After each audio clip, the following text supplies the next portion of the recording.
murders, no, that won't do. The long distance running murders, no. And finally Jack said, well, what did they call these things? It's an awful mouthful, the go as you please races. And I said, well, the press sometimes called them wobbles.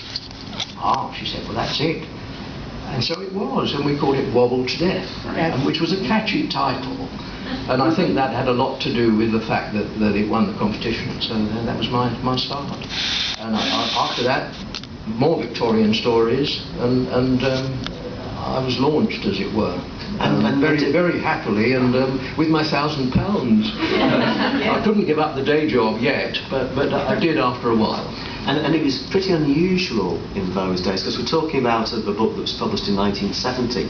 Historical mysteries were not the massive thing that they are today. You were a pioneer, really. Oh, well, I suppose. I mean, there were a few others around, but I sort of stayed with it because I felt more confident. I wasn't at all happy with the idea of writing a contemporary story. I just felt like I wasn't in touch enough with modern police methods and the things that go on in the forensic labs and so on. So I felt safe with Victoria. I knew how to research it, and I'd sort of researched the running book, and so I just took various Victorian enthusiasms, let's say, and wrote about those. So that the second book was a book about boxing. So I stayed with sports, playing it safe, called The Detective Wore Silk Drawers. And that got me into well, it didn't get me into trouble, it got one of my uncles into trouble, my Uncle Humphrey, who had served with the Indian Army and was a rather grand man, and went along to Brighton Library and said, my nephew has written a couple of books. He said, there's one I'd like to get. The Detective Wore Silk Drawers. And the librarian said, well, if you wait a moment, sir. And she went away and spoke to another of the librarians, a more senior lady, who came over and said to my Uncle Humphrey, what was the title of the book? He said, The Detective Wore Silk Drawers. And she said, I'm sorry, sir, but we don't stock that kind of book. And I hope we never will. So, there we are.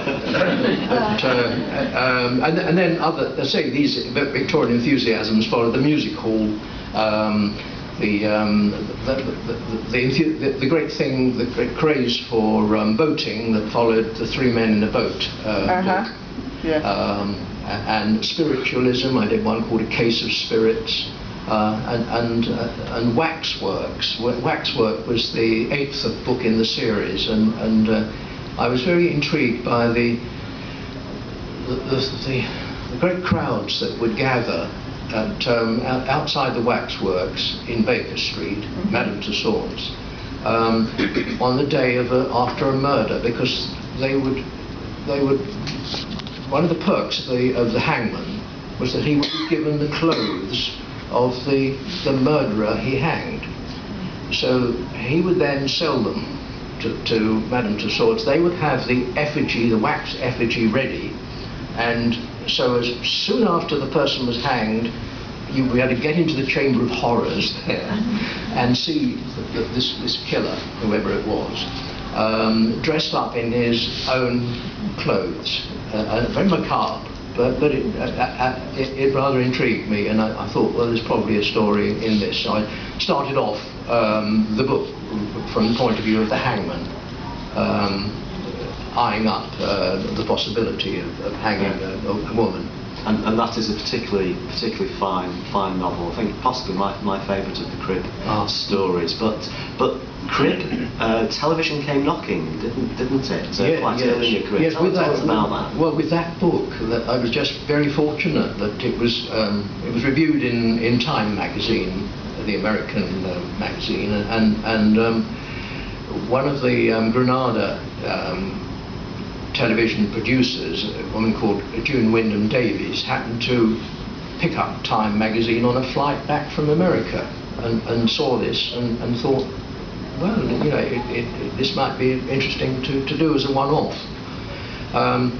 So they did, and they cast Alan Doby as my Sergeant Cribb, and he was lovely. He was terrific. I was really pleased with the casting. And William Simons as his sidekick Thackeray, who had a huge beard and was rather an uneducated man, as policemen tended to be at that time, and went along with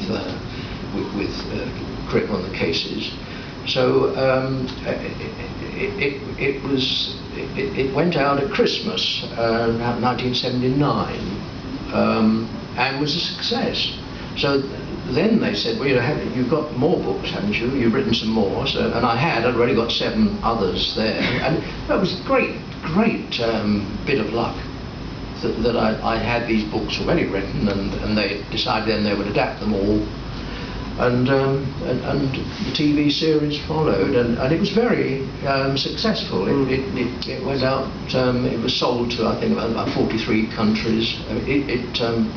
It outsold Coronation Street, believe it or not, in the first year. Even Laurence Olivier Presents was about 3rd in the list of the most successful things that Granada put out in that year. So that was great. And there was a second series as yes, well. Yes, having done that and had good sales, that they then said, well, have you got any ideas? I know you haven't got any more books, but have you got any ideas for books? And I said, yes, well, there were 1 or 2 things that I thought vaguely I might do something on. And they wanted them remarkably quickly. They wanted scripts. They'd asked me if I would look at one of the earlier scripts, the one for the Detective Wore Silk Drawers. It wasn't too good. So they asked me if I would if I would work on it. And I did, and I licked that one into shape a little bit, so I had some idea about what script writing for television involved. And then they said, well, we want 6 more for a second series. And I said, well, fine. I'm sure I can do that. When do you want them? And it was about 8 months away, and it was an incredibly big thing to undertake. And so I sort of came home thinking, you don't turn it down though, do you? So I came home and said to again my ever patient and long-suffering wife, I've agreed to do 6 more TV scripts. And I don't know how we're going to get them done in that space of time. The books have taken a year each one. So she said, well, why don't we divide the work? I'll do 3, you do 3, and then you can sort of put them into Victorian language or whatever, but we can sort of, for plotting, because she read a lot of crime stories herself, I'll do the plotting for 3 of them. So she did. She did a very good one on a wedding, on a Victorian wedding, which was great fun. And meantime, I was working on one about Jumbo, the famous elephant who Barnum decided that he would buy and take to America. And there was a great protest about that. So that was the makings of a story. And that was it. That's the story, really. That's how it came about. We did our 3 each, and I think in a way they were more successful because they were written just for TV, whereas the others, the television at that time, a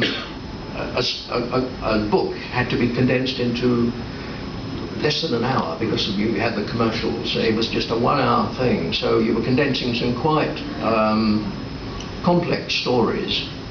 And they were cutting lots of stuff out, and it worked better if you knew at the beginning how much you were going to do in the time. Yes, I can see that. But then after the enormous success of Cribb, you started to spread out into other types of crime writing. Tell us a bit about some of the other books. Yes, well, I thought it was going well. And that gave me some space and a chance, because I knew by then I had a fairly assured readership. I better try and do some other things. And I think the first thing I tried was, you may pull me up here, I can't remember exactly what the sequence of things was, but I did do one more running book which I wrote as Peter Lear. And that was called Golden Girl, and I